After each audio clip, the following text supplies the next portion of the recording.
Hello, Connect friends. Well, there's no bones about it. I'm making a boneless broth. You've all heard of bone broth that is very popular. Bone broth is usually full of fat and it's also full of cholesterol because it's been made from animal products. I'm making a vegan bone broth today. I found the recipe with the WW magazine out of England and I wanted to share what's in it.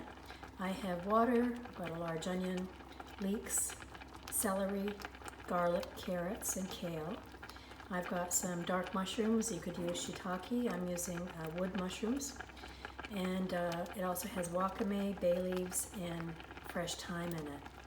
When this has been cooking for over an hour, I'm going to strain it and squeeze all of the juice out of the vegetables. And I'm going to add in some tamari or soy sauce and some white miso. If you've never worked with wakame before, mine comes in a plastic bag like this. It's also called kombu. I find it at the Asian store, and it's a seaweed. It comes in sheets like this.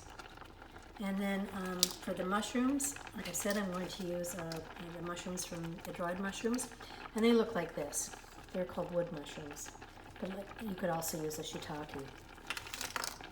This is a very nutritious broth. It's going to make about 1 liter. It's packed full of delicious veggies, collagen-boosting wakame, and a little miso.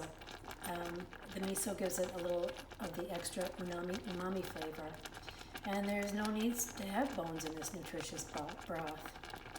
You can serve this as a restorative drink, or you can add some extra vegetables or noodles for a nice light soup. It has 0 cholesterol, it's 0 points, it's gluten-free, it's easy, and it's going to be really, really good when it's done. After it's cooked down, I'll post a picture of what it looks like after. The broth will keep covered in the fridge for up to 5 days, and it can also be frozen in zip bags or tubs for up to 3 months. Thank you for watching. My name is Jill.